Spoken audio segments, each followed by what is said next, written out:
Hey guys, Queen Crazy here. I know again doing a video very late, but just the fact of things. We had a thunderstorm go through, and it's past now, but the internet slowed down. I had to undo that, and it took a while. But now let's get on to what business entails. This is in the news, the second bulletin of which covering the week's news from the 28th of July to today, basically. Any news I found in that time that I thought was of any interest, I'll take it to you. That's how it all works. Now, the first item on this little document I have in front of me. Big Show is taking time off due to wanting to rotate in and out for the benefit of his health. Kane doing the same. Kane also quoted at this whilst helping push Mark Henry, which is a good thing. You know what? These guys are in their 40s. In all fairness, it kind of feels right for them, especially for Kane with his weak knees. He kind of feels he needs to. Bravo, you guys, for doing what you want to do and making sure you prolong your careers. Good idea. Apparently, this is a big apparently, this was broke last week, that Vince McMahon has broken a policy of his, which states he doesn't allow the paying of licensing fees for a popular song to be used. Last time I remember this being done, I think, was the use of All the Things She Said by Tattoo for Victoria's. If anyone can correct me on that, I would appreciate it. Because he's allowed CM Punk to use Cult of Personality, of course. For Cult of Personality, for Punk, it's worth it. Endo story, because it does fit him so bloody well. Former WWE wrestler and original Nexus member Michael Tarver has commented mentioned in a cryptic Twitter post. Unless you understand text speak, you will not understand it at all. Probably could find it in its archive or something. But in this cryptic post, he accused John Cena of intentionally trying to injure him, specifically by breaking his arm, because Cena felt threatened by his promo skills and decided to take him out of the picture. Now, let me get this straight, Tarver. You believe Cena felt threatened because of your skills on the mic. I can admit, your mic skills were good. I was impressed by them. And the thing is, you're an okay talent. The thing is, one big problem with your theory, right? John Cena being threatened by a noob in the major big system of the WWE. Sure, you've been an FCW, but in the main roster of things, would John Cena be threatened by someone as new as you? I don't think so. I think Cena wouldn't be threatened. He wouldn't do something like that. I mean, come on. The guy loves the business. He wouldn't just feel threatened by his position. Because he's at the top of the company right now. He doesn't really give a shit. He's happy doing whatever he wants to do in it. He wouldn't feel threatened by someone like you. Especially if he has to beat the shit out of you as part of storyline. He wouldn't feel threatened at all. Sure, you had a tough guy facade, a very intimidating gimmick. We had that bloody next thingamajig around your face. And that actually scared me a little bit whenever I saw you on screen. But I don't think Cena would have felt threatened by you. Orton maybe. Possibly if he was surrounding there, Hulk Hogan breathing down his neck. But no, it's not going to be someone like you, Michael Tarver. Get over yourself. Stop trying to make up a story that could make someone hate John Cena. It's just, to me, it doesn't seem like the right thing. Smashing Pumpkins frontman Billy Corgan has been appointed as the creative director of a brand new wrestling promotion called Resistance Pro. There's only a few things I can say. One, I love Smashing Pumpkins, so this is immediate news to me. Two, we all know, if you know music and know wrestling, that Billy Corgan is a massive wrestling fan, even though he loves TNA more than WWE for some unknown reason. But I got to handle to him. This seems like a good opportunity for Billy. He loves wrestling. He's been involved in ECW. If you've never seen the clip on YouTube, go search for it. He smashes a guitar over some guy's head after playing a song in the ring. It's pretty fucking hilarious. And he's also given a few of the Pumpkins songs from the Zeitgeist album to TNA for pay-per-view themes. So this should be quite interesting to see what happens with it. I don't know what this promotion does, but this connection makes me want to check it out. So whatever happens there, it should be awesome. And this broke in the week that CM Punk is returning to TNA via the TNA On Demand service. TNA are going to be showing matches that had Punk included from 2003 to 2004. They're trying to jump on the bandwagon. I can also say, from looking on the internet today at some British wrestling promotions, that IPW have also been putting up looking at CM Punk and stating the matches he had in the UK. One of them being his European debut. So everybody is now trying to jump on the CM Punk bandwagon here. I can't blame TNA for trying because they will want to, but I don't think it's going to work. Sure, some hardcore TNA fans are going to look at his work on TNA and say, oh, it's in TNA, it's therefore better than what he's done in WWE.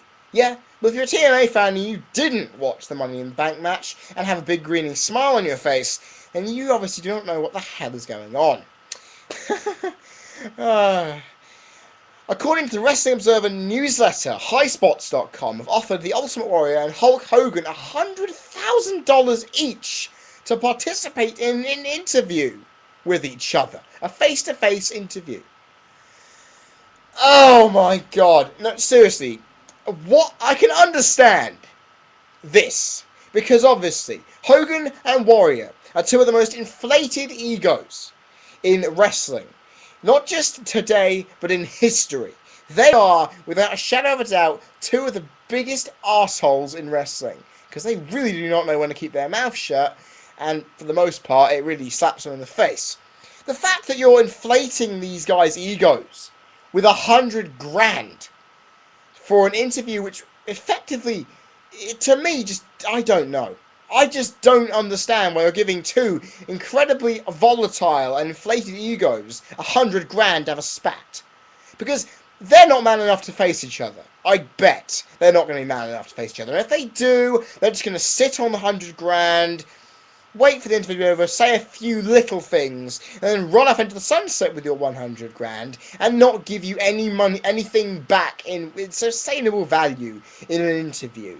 It just, to me, this is the reason why they've done it over YouTube and Twitter, because they're not man enough to meet face to face. The only time they ever did was at WrestleMania 6, and you can tell how that turned out. Because, well, oh yeah, Ultimate Warrior did not sell the leg drop. But nonetheless, I don't see this going well.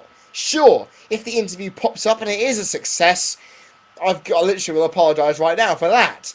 But this, to me, does not seem right. Not at all. Because, I don't know, I've never understood why you want to give two guys who are so up their asses money. Because that just, it's like a hot air balloon. You stick fire into the space with all the air to make the heat go, make it rise higher. You don't want to give people like Hogan and Warrior extra money. Because their careers have gone down the shitter. Well, and Hogan's especially. And this is just going to make it a lot more ridiculous for the wrestling press. And we've got some more news here. Guys, this is something that WWE 12 news here. If you pre-order WWE 12 at certain stores, you get The Rock as a playable character with his modern look. And if you do it at other places, you get alternative costumes for The Miz, which I bet are unlockables anyway, despite what THQ is saying. Also, WWE 12's roster reveal has been announced for over the Access weekend on the 13th of August, before I go on to work experience for a week. Great way to end it. I'll get onto that work experience stuff and how it affects my schedule at a later date when I've got more information. Plus, apparently Mick Foley has confirmed on Twitter, that one of his character's gimmicks will be on this game. And he hopes so. You know what? Epic. Epic fucking win to have Mick Foley on this game. I'm really happy if this does happen. This will be fantastic. And this makes me more excited for this game all the while. I can't wait. This game is going to be sweet. Tell you now, if you're a WWE gamer fan and you're not looking forward to this, get out from under your rock, do some research on the SmackDown Hotel, get on the community. In fact, links in the description for the SmackDown Hotel. Good community of gaming wrestling fans. They are good people. Gave me a very warm welcome when I signed up. And this is to me the biggest news story of the week for me that I found while snooping around wrestling sites. And this one I feel is a big one. Canadian independent wrestler Devon Hannibal Nicholson is suing WWE Hall of Famer Abdullah the Butcher for $6.5 million for battery, gross negligence.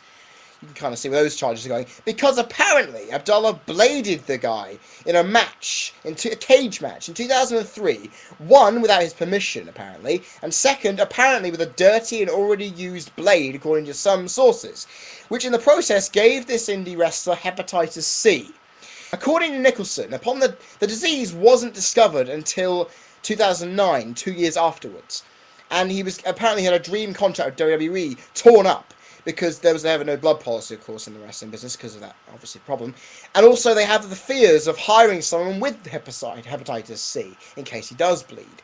Abdullah the Butcher came back at these conflicting reports, stating on Facebook that all of his blood tests came back negative, meaning there was no Hep C, no AIDS, or anything.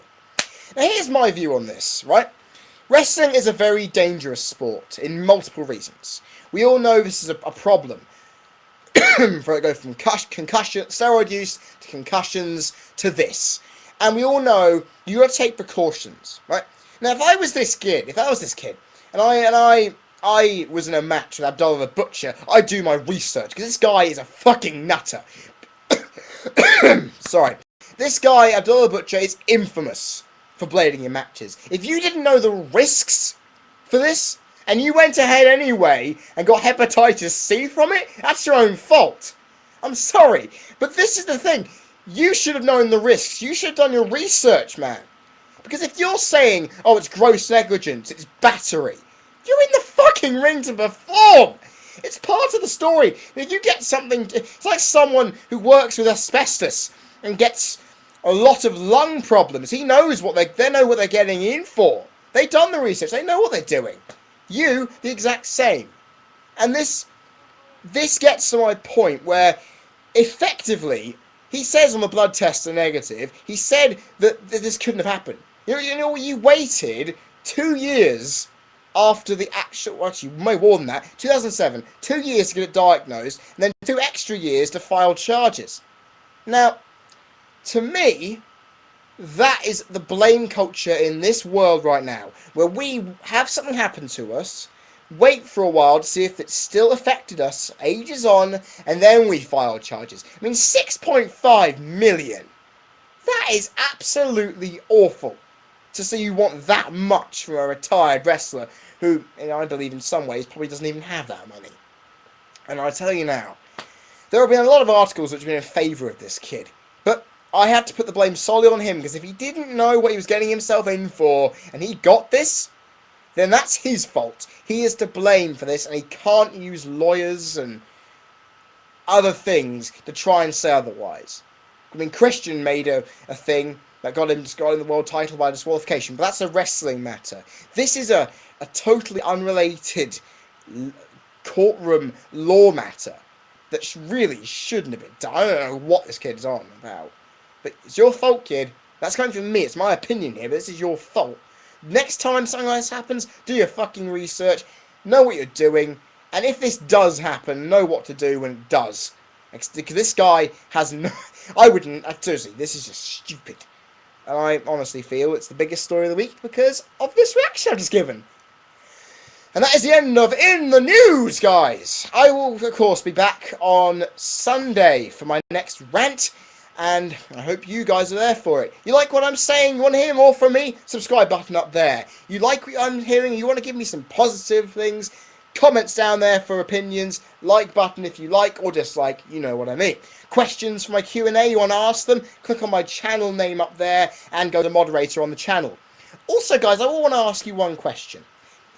If anyone out there who's watching this has ever bought one of those big DVD sets of Monday Night Raw or SmackDown with every single episode from an entire year in them from some kind of website like iOffer or eBay, can you tell me if those are actually any good? Because I've been thinking about purchasing some, and I want to know if they're fake or not. Basically, just to see if they're worth any form of money at all for entire years of episodes of Raw and SmackDown that I missed out on for years. So I just want to get the opinion out there. Okay? I've been Green Crazy, you have been people watching, this has been In the News, and I am ready to sign off. Cheerio.